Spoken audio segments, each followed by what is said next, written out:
Hi everyone, maybe you don't know me, but this is a new YouTube channel I'm creating to talk about game development and the new projects I've been working on. I hope you get inspired and find your path in this area that is so competitive and fierce today.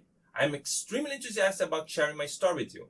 In this video, I want to give an introduction to everything I've learned over these 20 years, sharing unique details I've saved to this day in my game design documents. In this series of videos, I will try to show every detail related to various sectors in game production, techniques used, curiosities, event participation, sales, partnerships, difficulties, contact with publishers, and more.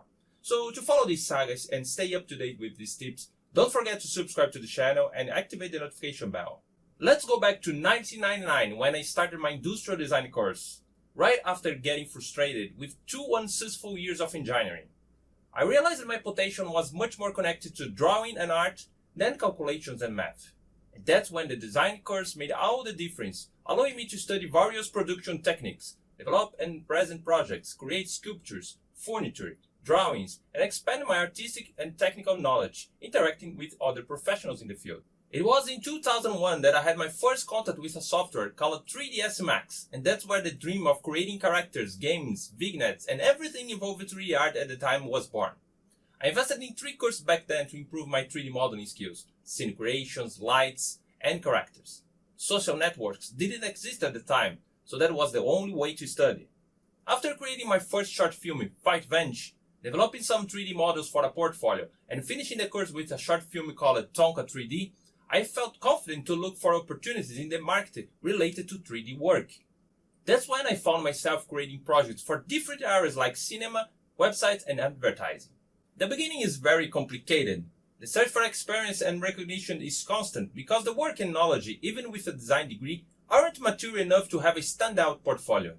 Most people will face this difficulty with a small portfolio in hand, but without an opportunity in the market. That's where the term self-taught comes in. Back then, following forums like 3D for All, 3D Online, among others, I got to know several talented artists who were looking for the opportunity in the market and had fantastic works. My references were Fausto De Martini, Krishnamurti Martins Costa, Feng Zhu, among others, who inspired me to keep going, even noticing the big quality difference between their work and mine. I believe persistence and passion were key points for the evolution of my work. It was only in 2005 that I really started studying techniques in game development, creating my first game-optimized character. A lot of learning that led me to join several collaborative groups in game development. Also, back then, I had the opportunity to teach other students at a 3D course school, especially in courses focused on game design. This is an important piece of advice. If you have the opportunity to teach and share your knowledge, don't let the opportunity pass, because that's where you elevate your knowledge even more, since the exchange of knowledge between teacher and student is unique. With the arrival of Unreal Engine 3 and the ease of developing mods, in 2009 I was able to participate in the Make Something Unreal contest, a worldwide championship by Epic Games that had various categories. I stood out with a second place for the best customizable character for Unreal Tournament 3 and an honorable mention for the level design of the mod I made. This motivated me to keep investing in this area of game development, always with an open mind and willing to learn about everything related to game production. Then came Unreal Engine 4, completely changing the game production technique, but keeping its fundamental principles like optimized models, quality textures, shaders, much more precise lighting, and other research that became the industry standard. So in 2011, I volunteered for an international project called Soulkeeper by Helm Systems.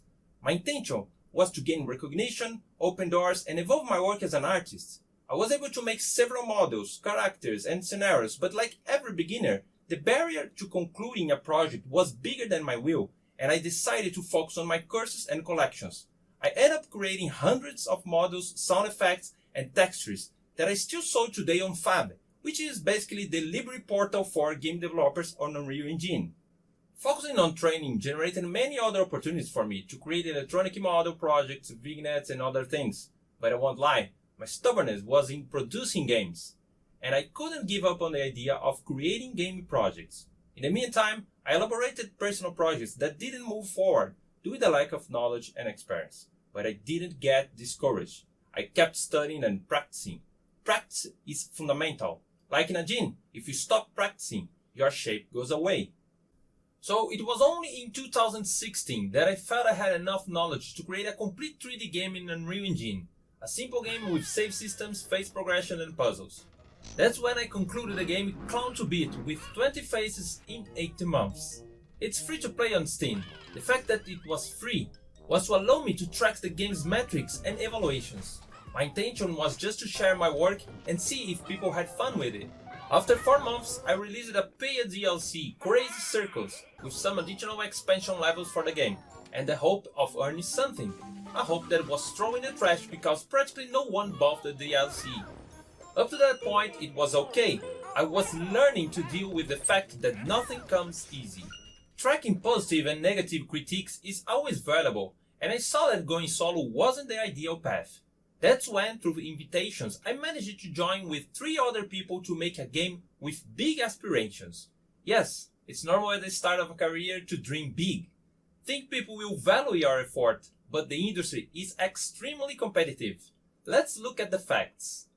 We created the Shadows of Kepler project, a 15-minute demo of an FPS space shooter with mechanics from Resident Evil and a dash of satire from the main character.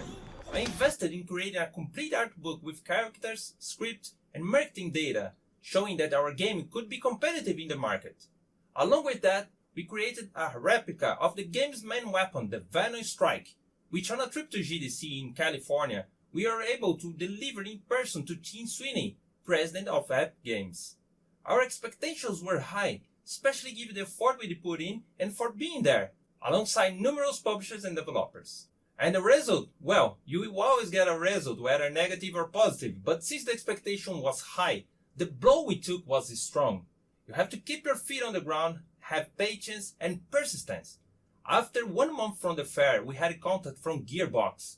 Yes, imagine you meet Ranch Pitchford at the fair, hand him a folder, and 1 month later you get contacted by his team, saying he told them to get in touch with us. Imagine the anxiety and desire to make things happen. The good news first, they loved our demo and saw sales potential. They wanted to invest in publishing the game. The bad news, they wanted at least 7 hours of gameplay and they weren't used to investing in outsourced projects. We also tried through Kickstarter to finance the game's production. We were asking for something around $160,000, which would have guaranteed production for at least 2 years.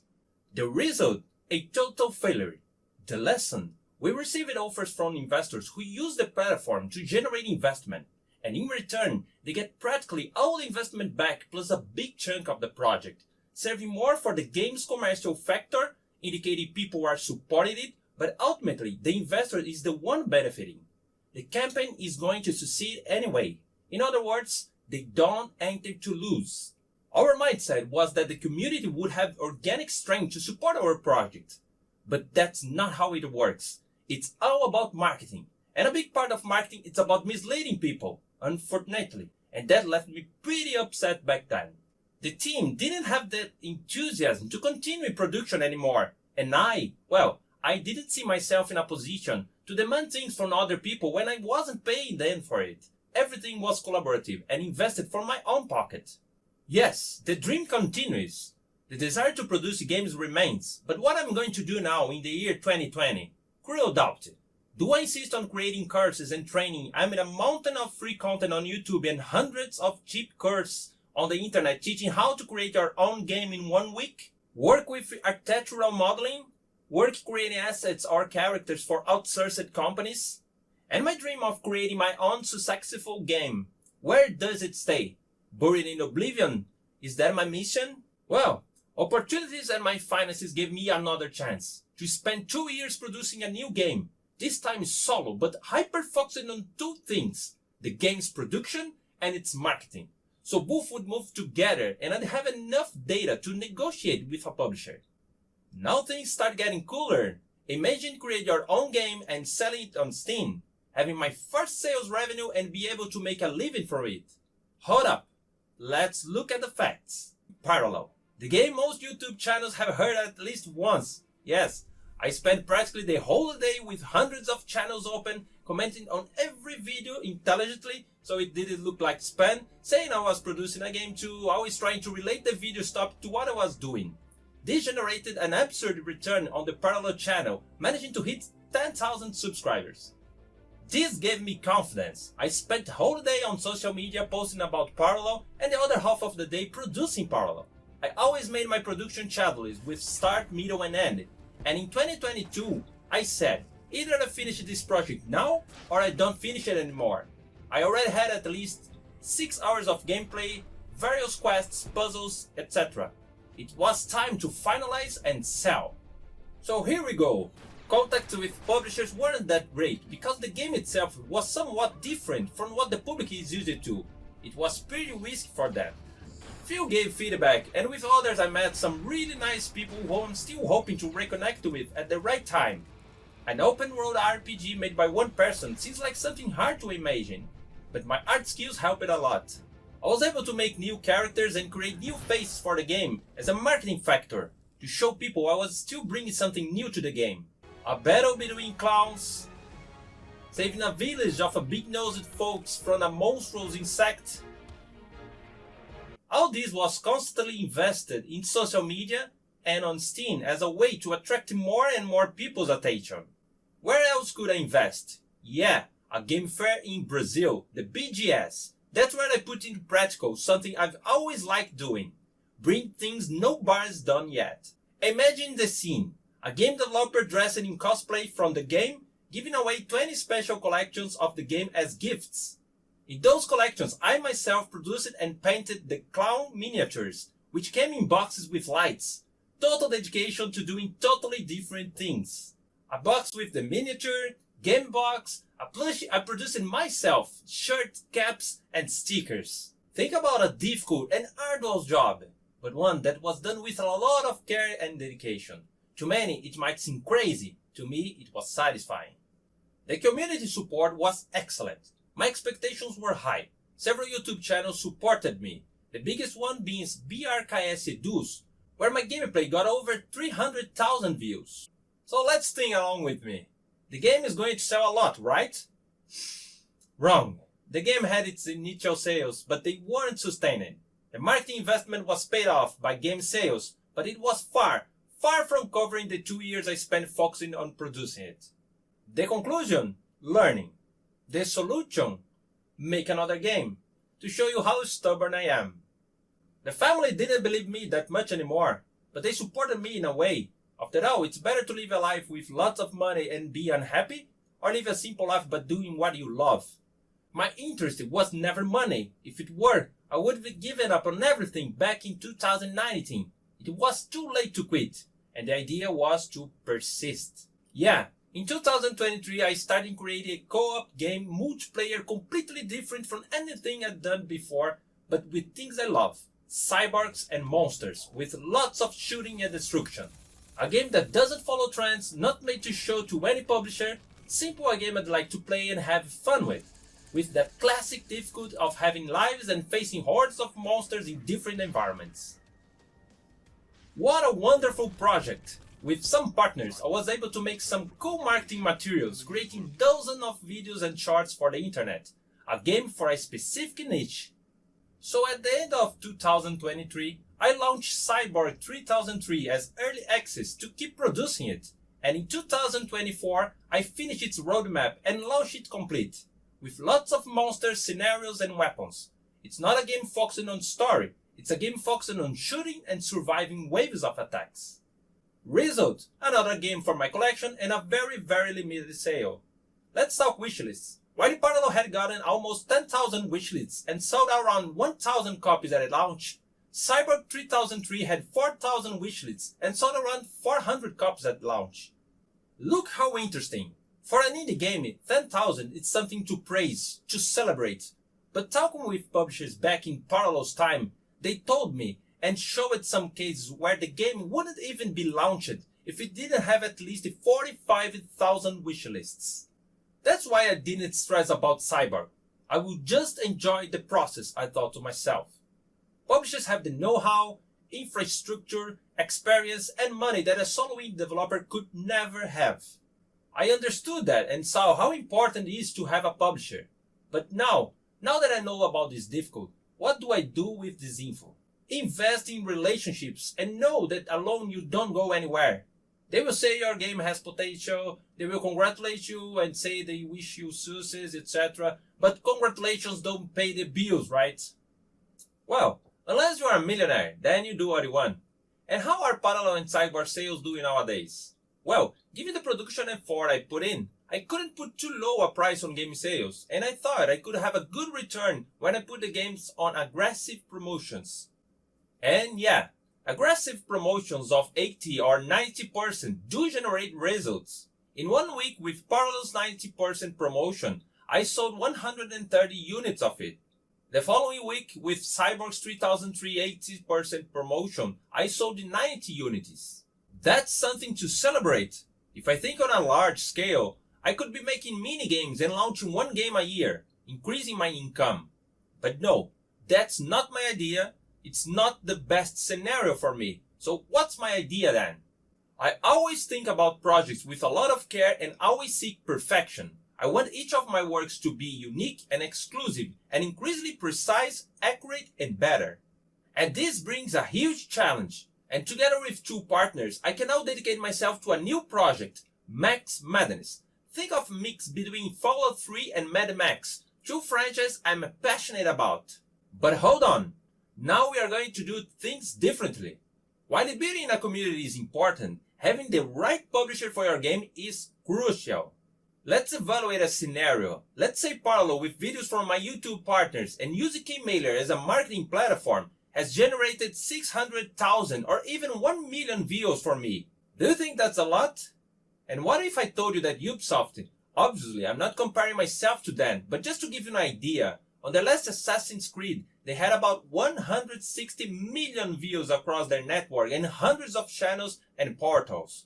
And do you see the difference? The marketing power of a big publisher is overwhelming for any indie. When I say indie, I mean games made by 1 or 4 people max. Nowadays, people are already used to calling projects with 30 people and a publisher indie. To me, indie doesn't have a publisher. Having a publisher is already something that goes beyond true indie, but that's just my opinion. The industry is aggressive and marketing makes a huge difference. I follow various game-related groups to keep up with the industry movement and players. I've lost count of how many people I've seen buying a game just because everyone was talking about it or because the game kept showing up for them. Marketing creates trends. Influence is stronger than ever these days. You don't play a game because you like the game. You play a game because you saw your friend playing it or saw your favorite YouTuber playing it. It's like a wave of connected desires and thoughts. But of course, every rule has its exception. I'm here to contribute, and now Max Madness will only be launched if we have a publisher. My partners and I know that, and we will only put out a demo if we have a publisher. That's the right thing to do. If we have to adjust or modify the project, so be it, until we hit the levels of satisfaction of the publisher and the public. Alone, we don't go very far. Think about it. Build contacts and relationships. At the moment we think is right, I will get in touch with the friends I've made over these years, and then we can see the future of Max Madness alongside a publisher. And you, do you like the idea? If you like the video, leave your like and share it with friends. Big hug and see you soon.